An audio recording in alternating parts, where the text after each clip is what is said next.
The risk of a nuclear event is probably as great as it's ever been in the history of our world. We have some friends that were a little concerned about this, so we've spent the last week with them building a DIY safe room and shelter. Come on, let's go see it.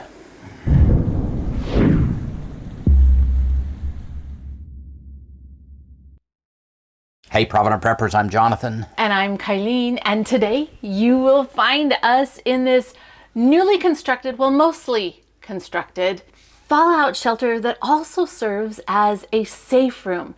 And what happened, we have some friends who called us and said, you know what, we are looking at some really scary times ahead, and we want to be able to protect our children in the event of a nuclear event, or to be able to create a safe room, just a place where their family could go. But the problem is they didn't have much space and they didn't have a basement. A lot of people think that all is lost if you don't have a basement. But they need to get creative, and that's what our friends did. So we are sitting underneath the stairs. These stairs go up, they have a landing, and then they turn and they finish up. This is a very small space. What did we find when we evaluated it? Well, the first thing I found is that I went in to see it and I had to crawl through all kinds of wires and walls and all kinds of things, which made it look like an impossibility. But ingenuity took over. And there were a few really good things that we found down here. One was that the drain actually ran through here. It already had power down here, and it had water lines. And the reason why that is so good is because we can tap into this sewer line and put a clean out valve so to dispose of waste. We can put a faucet on the water line so that you can have water, and Jonathan wired a couple of lights in here, put an outlet. So if public utilities are available, which some scenarios they would be available, you've got everything you need right here. And if they're not, you have to have that backup plan. Exactly right. And part of that backup plan for our friends, we kind of had to walk through this, right? Because they're like, well, if we have water here, why do I need more water storage? And we encouraged them, and they purchased one of the Rockwell water tanks. How many gallons is it? It's a big one. It's a Quake 250. tank. Yeah, 250 gallons. So if this water is unavailable, they have 250 gallons of clean water just in their garage, not very far away. The other thing that they did is we encouraged them to get 2 rain barrels where they could catch more water. Water is hugely important. Now, when it comes to the construction process, there were walls like right here with the 2x4s, but this wasn't really strong. In fact, when you walk up these stairs, you could hear the creaking. Right. And this is a newer house. This isn't an old house. And so tell them what you did here, John, to beef this up so that we'd be really strong, because we want, even in the event of something like, I don't know, a hurricane or a tornado or something, we want to be able to be okay. We want it to be robust. And so we were able to take out the center stud here by adding additional studs on the sides for support and then beefing up the header. And so this is probably stronger than almost any home out there.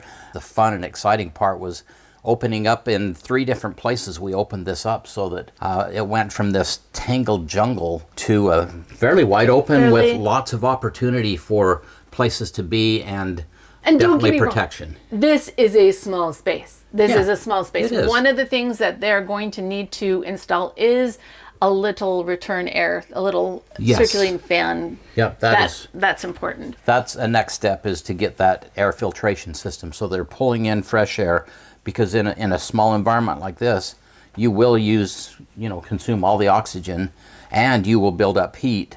And you also want that positive pressure that keeps everything out, because the outward pressure doesn't allow things to come in that you don't want to come in. Okay, so let's talk about this as a safe room. So you saw that closet. Well, just inside that closet, Jonathan framed this incredibly robust place for this door to go, but it's actually a hidden door that they've ordered. Right. So that it's a, if you didn't know it's there, you wouldn't be able to tell that it's there. There will be clothes hanging in front of it, kind of like coats, and it's got a shoe rack. And so if you didn't know this room was here, you just wouldn't realize it's here. So as far as a safe room goes, they also have ordered little safes to go in here where they can keep their, what would you call them? Persuaders? Yeah. So that they are handy in case they have to defend themselves. So that takes kind of care of the safe room aspect of it. We did create a second exit. I think a second exit is always important if there's any way that can happen. And it's kind of a little bit interesting. Yeah. There's a layer of sheetrock, then a layer of brick for mass, and then another layer of sheetrock. So it would be fairly easy to tear off that first layer of sheetrock. It would take pull some out work. the bricks. A little bit of work. It takes some work. But very doable. And then the other one could be kicked out. The other sheetrock could be kicked out so that you do have a secondary place to get out. And that's a really good point. Now you're probably wondering, why the bricks? Well, we also created this to be a fallout shelter. This room, for the most part, it's centralized in the house. This is a 2-story home, so there's a whole nother story above it. The one problem is behind this wall right here, it's not really an exterior wall because they have a screened-in porch. Right. But because it's a screened-in porch, it definitely isn't providing them as much protection as what we wanted. So what we've done is we've taken all these exterior walls of the little shelter and we bought pavers. And a ton of them, literally. Literally a and ton maybe of more them. than a ton. There's So many bricks. so many bricks. But we put them in all of the walls. And then in this one, we doubled up because we know that when it comes to fallout protection and protection from nuclear, you've got your 3 factors. You've got your distance, right? The distance from the fallout. You've got your mass, right? And we want mass so that the radiation can't penetrate it. And then we have time. Yeah. And that's one of the things the shelter does is it buys us time where we're safe for it to decay. Right. Is that right? Right. Now, if you look, this isn't the best job in the world. We had to work with what we had. Instead of putting sheetrock on the inside, we have used OSB. It just adds a lot of strength, and it can be painted with a fire retardant paint, and that's one of the next steps too, is they'll end up painting this. But it does add so much strength, and it keeps all the bricks in. Keeps all the bricks in. We want all the bricks to stay right where they're supposed to be. Right where we put them. It's so tough. This is a really sturdy structure now. Now let's talk about the emotional aspect of staying in a place like this. This is small. If you're here for any reason, there's scary stuff going on outside. And so this family actually has some small children. So the plan is to go ahead and paint everything with a light colored paint. And then they're going to have the children actually paint different pictures on it. They're going to make it into a cheery place. And one of the kids, it was so cute, he calls this his mystery. This is the mystery room. Yeah. And they've done a really good job of helping the kids be excited. They actually helped us with some of this building so that they know that this is a safe place for them and that it's not a place to be afraid of. And I think that emotional aspect is really important. So when you think about your basic necessities, this shelter, it meets them all. We're sheltered, right? We have protection from the elements, whether that's radioactive fallout or the civil weather unrest, civil unrest. If somebody is coming at them, they've got a place where they can be safe. So the basic of shelter is covered.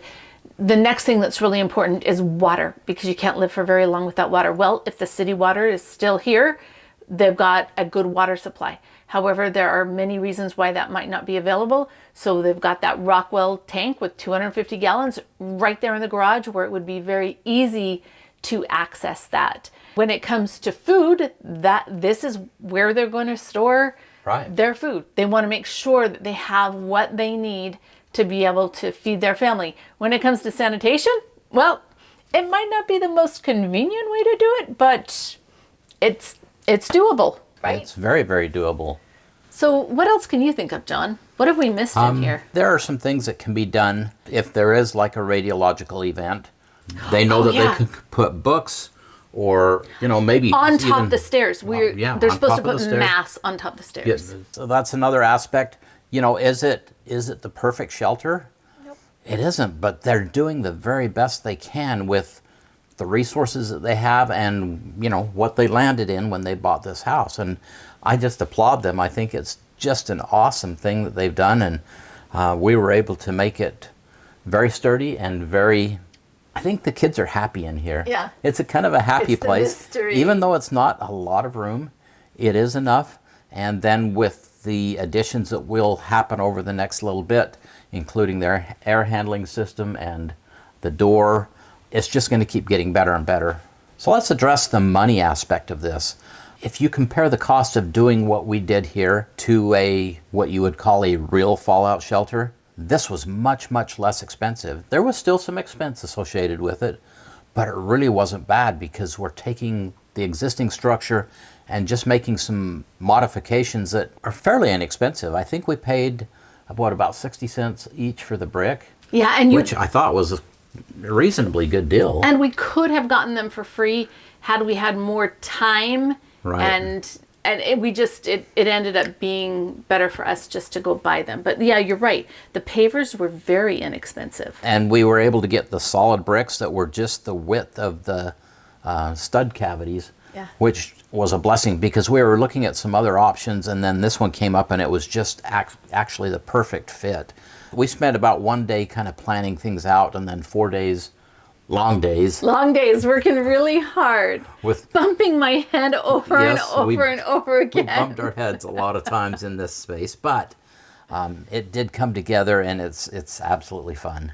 So while our world is a little bit crazy, and we've heard a lot about how close we are to some type of World War III, and that can be a little bit scary. And the message that we want to send is that it's not beyond your reach to be able to create just a little space where you can hang out for a while until the world outside settles down and you can come out. So, the question of the day, how creative can you be in your situation to build a shelter of some sort that will bless your family? Share with us. And thanks for being part of the solution.